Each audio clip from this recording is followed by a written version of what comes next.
지금은 코로나 사태 때문에 기억이 가물가물해졌지만 올해 2월경에 봉준호 감독의 영화 기생충이 아카데미상 사관왕에 올라서 전 세계의 주목을 받았습니다. 그런데 이 영화에 나오는 대사 중에 유행어가 된 말이 있습니다. 영화 초반 아버지 기태에게 역할을 맡은 배우 송강호가 박사장네 집에 과외 선생으로 가게 된 아들 기우에게 이렇게 말합니다. 아들아, 역시 너는 계획이 다 있었구나. 이 말이 유행이 돼서 TV에도 나오고 광고에도 나왔습니다. 이 대사는 이 영화가 앞으로 어떻게 전개될 것인가를 암시해주고 있습니다. 정말 아들 기우는 계획이 다 있었습니다. 자기가 먼저 그 집 과외 선생으로 들어간 후에 서류를 유조하거나 거짓말을 해서 여동생과 아버지와 어머니, 온 가족을 박사장네 집에 취직을 시킨 것입니다. 그 영화를 진행하면서 우리에게 시사해 주는 그 대사가 바로 아들아, 역시 너는 계획이 다 있었구나 라는 이 대사입니다. 그런데 우리 신앙인들은 어떻게 말을 해야 할까요? 우리 그리스도인들은 하나님, 역시 하나님 계획이 다 있으셨군요. 이렇게 말을 해야 할 것입니다. 그러면 언제 이 말을 해야 하나? 바로 힘들 때, 어려울 때입니다. 실패하고 난 뒤입니다. 내 힘으로는 도저히 더 이상 버틸 수도 해결할 수도 없을 때 바로 그때입니다. 바로 지금과 같은 때입니다. 코로나19 사태 때문에 힘들고 어려운 이때 우리의 고백이 필요하다는 것입니다. 하나님은 이럴 때도 다 계획이 있으시다. 나를 통해서 이런 일들을 이루려고 이미 오래전부터 계획을 다 세워주셨다. 이렇게 우리는 고백해야 될 줄로 믿습니다. 정말 힘들 때, 막막할 때, 절망되고 낙심될 때 이 말을 꼭 하시기를 바랍니다. 오늘 설교의 제목은 하나님의 섭리입니다. 섭리라는 말은 당길 섭자, 다스릴 미자, 그러니까 붙잡고 다스린다라고 하는 뜻으로 사전에 나옵니다. 또 섭리의 다른 의미를 보면 세상과 우주 만물을 다스리는 하나님의 뜻이다라고 기록되어 있기도 합니다. 그래서 오늘 우리는 이 성경 말씀을 통해서 하나님의 계획과 하나님의 섭리에 대해서 말씀을 나누고자 합니다. 오늘 주인공으로 나오는 요셉에 대해서는 길게 설명을 안 해도 될 것입니다. 우리 성도님들이 잘 아는 인물이니까요. 교회를 좀 다녀본 분들이라면 형들이 요셉에게 무슨 짓을 했는지 다 잘 아실 것입니다. 아버지 야곱이 11 아들 중에 요셉만 특별히 아끼고 사랑을 했습니다. 요즘 말로 말하면 편애했죠. 우리를 또 자녀들에 대한 편애는 큰 문제가 됩니다. 편애하면 안 됩니다. 형들은 요셉이 자꾸 꿈 얘기를 해서 가뜩이나 미워 죽겠는데 아버지 야곱은 요셉만 사랑하고 편애하기 때문에 결국 동생 요셉을 죽이려는 끔찍한 생각을 하게 된 것입니다. 하지만 친동생을 차마 죽이지는 못하고 노예로 팔아버리게 되지요. 애국으로 노예로 팔려간 요셉은 어떻게 된 것입니까? 바로 감옥 안에서 바로 왕의 꿈을 회복해주고 일약 대제국 애굽의 총리 대신이 됩니다. 그런데 이런 사실을 꿈에도 모르는 형들이 기근이 들자 곡식을 사러 애굽에 온 것입니다. 지금 저 위에 앉아 계신 저 양반이 자기들이 팔아먹은 동생 요셉인 줄도 모르고 그 앞에서 감히 고개도 못 들고 납작 엎드려서 곡식을 못 사가면 우리 아버지와 우리 처자식이 다 굶어 죽게 생겼습니다. 동생 요셉에게 예언하고 있는 것입니다. 참 기가 막힌 장면입니다. 원수는 예나무 다리에서 만난다더니 지금 내 앞에 납작 엎드린 저 사람들이 바로 나를 팔아먹은 형들, 아니 원수들인 것입니다. 우리 같으면 어떻게 생각했을까요? 할렐루야, 역시 하나님은 나를 사랑하셔서 저 형이라는 사람들이 나를 팔아먹고 나를 고생을 시키더니 이제 하나님께서 나에게 형들에게 복수할 기회를 주셨구나 라고 생각을 하면서 형들을 용서하지 않고 또 형들의 징계를 할 것입니다. 하지만 요셉은 그렇게 하지 않았습니다. 오늘 창세기 50장은 창세기 맨 마지막 장이면서도 요셉과 형제들이 아버지 야곱의 장례식을 마치고 난 다음에 일어난 일들을 기록하고 있습니다. 요셉이 자기를 팔아 넘긴 형들을 다 용서하고 아버지와 형제들과 온 가족이 애국으로 이사를 했습니다. 요셉 한 사람이 잘 되어서 요셉이 하나님의 은혜 가운데에서 출세해서 온 가족, 온 가문이 다 잘 살게 된 것입니다. 세월이 흘러서 아버지 야곱은 파란만장한 삶을 끝내고 이제 숨을 거두고 요셉과 형제들은 아버지의 장례식을 아주 성대하게 정성껏 치르고 그 다음에 일어난 일들이 바로 오늘 나오는 성경 15절의 말씀입니다.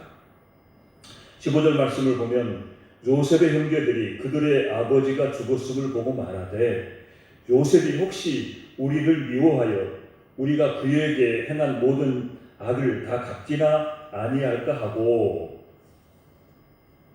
사람은요 딱 자기 수준에서 판단하고 말을 합니다. 요셉의 형들도 딱 자기네 수준으로 생각을 한 거예요. 아버지 야곱의 장례를 마치고 나니까 전전긍긍하면서 두려워하기 시작합니다. 이제 아버지가 돌아가셨으니까 요셉이 우리를 가만히 안 둘 거야. 그동안 아버지 때문에 꾹 참고 있었는데 이제 마음껏 우리에게 복수하겠지. 성도 여러분, 세상 사람들이 다 나 같은 수준인 줄 알면 큰일 납니다. 내 수준부터 높아져야 합니다. 우리 과방교회 성도들도 인간관계에서 수준이 이만큼 높아지시기를 주님의 이름으로 축원합니다. 그런데 요셉이 이런 형들을 보고 얼마나 답답하고 억울했겠습니까? 나는 정말 형님들을 다 용서했습니다. 정말 다 잊기로 하고 형들과 자녀들을 내가 다 책임지겠습니다. 이렇게 말을 해도 형들은 꼭 자기들 수준으로 아니야, 저건 진짜 용서한 것이 아니라 아버지 때문에 할 수 없이 용서한 척 한 것일 거야 라고 생각을 한 것입니다. 그래서 장례를 마친 후에 형들은 사람을 보내서 아버지가 돌아가시기 전 유언으로 우리에게 용서해줘라 하셨으니 아버지를 봐서라도 부디 우리를 살려달라, 그렇게 그 말을 전하고 사람을 보냈습니다. 그러고도 불안하니까 직접 요셉을 찾아와서 요셉 앞에 엎드려서 우리는 당신들의 종입니다라고 살려달라며 애원을 하고 있는 것입니다. 이런 형들을 보면서 요셉이 어떤 반응을 보였을까?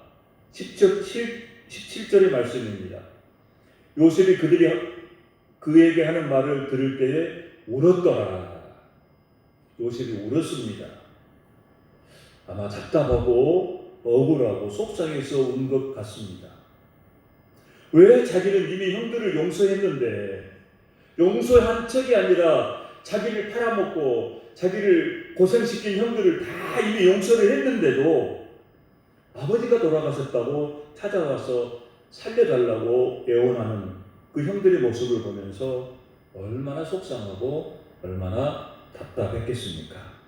그래서 요셉은 울었습니다. 그 다음에 요셉은 형들에게 이렇게 말을 합니다. 19절 말씀입니다. 요셉이 그들에게 이르되 두려워하지 마소서 내가 하나님을 대신하리이까. 바로 이 말이 요셉 신앙의 특징입니다. 모든 판단은 하나님이 하십니다. 모든 복수도 하나님이 하신다. 이런 신앙입니다. 형님들 두려워하지 마세요. 내가 하나님을 대신하겠습니까? 다 하나님이 하실 일입니다. 이 일이 옳으냐 그르냐, 저 사람이 맞냐 틀리냐, 이것은 바로 내 소관이 아니라는 것입니다. 오직 하나님이 판단하신다는 겁니다. 하나님이 판단하셔서 이게 틀렸다, 저 사람이 잘못했다 그러면 그 해결도 하나님이 하시고, 정말 그 사람이 죄를 범하고 악하다면 그 복수 또한 하나님이 하실 일이라는 말씀입니다. 우리는 너무도 자주 내가 선악을 판단하고 내가 옳고 그름을 판단하려고 듭니다.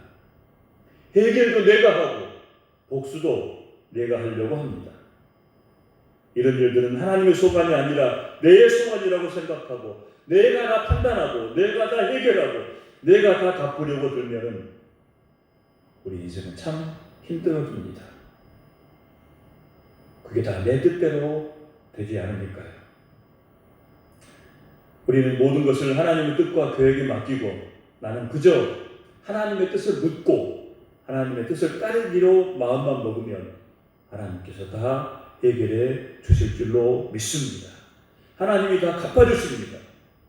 저와 여러분들도 꼭 그렇게 하시기를 주님의 이름으로 축원합니다. 요셉의 두 번째 신앙은 하나님이 악을 선으로 바꾸시는 분이라는 그의 신앙입니다. 미움을 구원으로 바꾸신 분이라고 그런 믿었던 것입니다. 20절 말씀을 보면은 당신들은 나를 헤아려 하였으나 하나님은 그것을 선으로 바꾸사 오늘과 같이 많은 백성의 생명을 구원하게 하시려 하셨나니. 형들은 동생 요셉을 미워해서 해치고 죽이로 들었지만 하나님은 그것을 선으로 바꾸셨다는 말씀입니다. 그래서 내가 이렇게 형들과 형들의 가족을 모두 구원하게 만드셨다. 그렇게 고백하고 있습니다. 우리 하나님은 모든 악을 선으로 바꾸시고 미움과 고통과 아픔을 구원으로 바꾸시는 분인 줄로 믿습니다. 비록 지금 나는 이렇게 힘들지만 하나님은 반드시 이 문제를 해결해 주시고 더 좋은 길로 이끌어 주실 것이다. 이렇게 믿는 저와 여러분들이 되시기를 주님의 이름으로 축원합니다. 저 사람이 지금 나를 이렇게 미워하고 힘들게 하지만 언젠가 하나님이 저 사람을 변화시켜 주실 것이다. 저 사람이 정 안 변하면 나라도 변하게 해주셔서 모든 결과를 선하고 아름답게 바꾸어 주실 것이다. 이렇게 믿으며 살아가시기를 주님의 이름으로 축원합니다. 하나님의 계획이 다 있습니다. 지금 내가 하나님의 뜻을 잘 이해하지 못하고 하나님의 계획을 잘 알지 못하는 것뿐이지 하나님은 분명히 다 계획이 있으시는 분이십니다. 또한 요셉의 섭리신앙 세 번째의 특징은 하나님의 계획을 이루는데 내가 앞장서는 일입니다. 21절의 말씀을 봅니다. 당신들은 두려워하지 마소서 내가 당신들과 당신들의 자녀를 기르리이다 하고 그들을 간곡한 말로 위로하였더라. 아멘. 요셉은 이렇게 고백하죠. 나는 하나님의 계획과 섭리를 믿는 사람입니다. 그래서 형들이 나를 노예로 팔았을 때에도 내가 노예로서 모함을 받고 억울하게 감옥에 갇혔을 때에도 내가 죽고 싶다. 왜 형들도 다른 모든 사람들도 나를 이렇게 미워하고 죽이려고 하는지 내가 죽고 싶고 살고 싶지 않다. 나는 이렇게 생각하지 않았다는 겁니다. 오히려 지금은 이렇게 힘들고 죽고 싶을 정도로 괴롭지만 하나님은 이 일들을 통해서 틀림없이 선한 계획을 가지고 계실 거야. 그렇게 믿고 살았던 요셉의 섭리의 신앙입니다. 그래서 요셉은 바로 왕의 꿈을 해몽해주고 총리 대신의 자리까지 오르게 된 것입니다. 요셉을 바랐던 형들이 제 발로 찾아와서 요셉 앞에 무릎을 꿇고 온 가족이 굶어 죽게 되었다고 제발 곡식을 팔라고 애원하는 그 순간, 형들이 나를 애굽에 팔아먹은 것이 아니라 하나님이 형들의 생명을 구원하고 우리 가족 전체의 생명을 구원하려고 나를 여기에 보내신 거구나라고 깨달은 것입니다. 이것이야말로 요셉의 섭리 신앙의 특징이고 하나님의 섭리인 것입니다. 그런데 요셉의 섭리 신앙이 더 위대한 것은 이런 깨달음에 그치지 않고 그런 21절에 형들에게 이렇게 말을 합니다. 내가 형님들과 형들의 자녀를 다 기르겠습니다. 그렇게 위로한 것입니다. 요셉은 자신을 통해서 하나님이 이루시고자 하신 뜻과 계획이 뭔지를 아는 데서 끝나는 것이 아니라 내가 힘쓰고 내가 희생해서 하나님의 그 섭리를 이루어 가겠다고 자원하고 결단한 것입니다. 내가 형들을 책임지고 내가 형들의 자녀들까지 다 기르겠습니다. 그것이 바로 하나님의 계획이고 하나님의 섭리라고 생각한 것입니다. 나는 부족하고 연약하지만 내가 하나님의 뜻과 계획을 이루는데 내가 희생해서 앞장서겠습니다. 하나님, 내가 여기 있습니다. 하나님 나를 보내주시옵소서. 이렇게 고백하고 나아가는 우리 성도님들이 되시기를 주님의 이름으로 축원합니다. 하나님은 우리를 향한 놀라운 섭리와 계획을 이미 다 가지고 계십니다. 하나님의 위대한 뜻과 계획을 이루시기 위해서 헌신할 사람들을 찾고 계십니다. 저와 여러분들이 바로 요셉과 같이 헌신하는 사람들이 다 되시기를 주님의 이름으로 축원합니다. 지금 바로 이 같은 어려운 상황에서 요셉의 섭리의 신앙이 필요합니다. 코로나 때문에 얼마나 힘듭니까? 얼마나 지치고 얼마나 좌절하고 있습니까? 도대체 왜 이런 일이 우리에게 일어나고 있습니까? 온 세계가 이런 고통을 당해야 되는지 이해가 되지 않습니다. 이렇게 과학이 발달하고 의술이 발달했는데 그까지 눈에 보이지 않는 작은 바이러스 때문에 지금 이게 뭡니까? 하지만 우리는 이렇게 이해할 수 없는 일이지만 여기에는 분명히 하나님의 계획과 하나님의 섭리가 있는 줄 믿으시기 바랍니다. 역시 하나님의 계획이 다 있으셨군요. 하나님은 나를 반드시 더 선한 길로, 더 좋은 길로 인도해 주실 계획이 다 있으시다고 믿는 저와 여러분들이 되시기를 주님의 이름으로 축원합니다. 지금은 다른 무엇보다도 믿음이 필요한 때입니다. 저와 여러분들이 다 지금 힘들고 어렵지만 하나님을 신뢰하고 하나님을 믿는 믿음으로 우리가 나아가면은 이 코로나를 분명히 이겨낼 수 있을 것입니다. 그리고 코로나 바이러스를 이겨내는 것으로 끝나는 것이 아니라 하나님이 앞날에 더 귀한 것으로, 더 좋은 것으로, 더 형통한 길로 인도해 주실 줄로 믿습니다.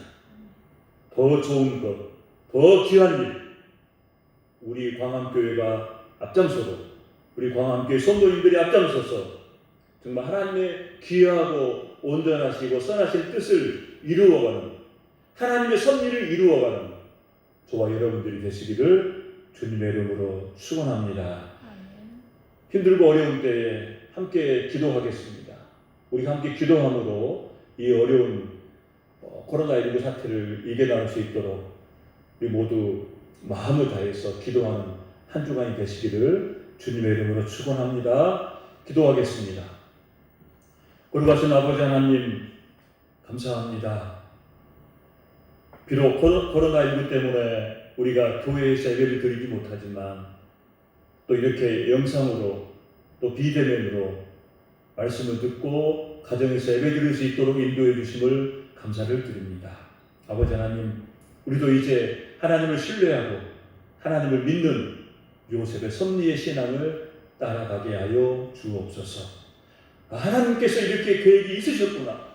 하나님의 원대하고 위대하고 선하신 계획이 있으시구나라는 것을 깨달아가는 시간들이 다 되게 해 주시옵소서. 힘들고 어렵지만 기도를 통해서 하나님이 주시는 말씀을 통해서 성령님의 인도하심을 통해서 우리가 한 주간도 더욱더 은혜 가운데 풍성한 승리를 누리며 살아갈 수 있도록 하나님 인도해 주옵소서. 예수님의 이름으로 기도하옵나이다. 아멘.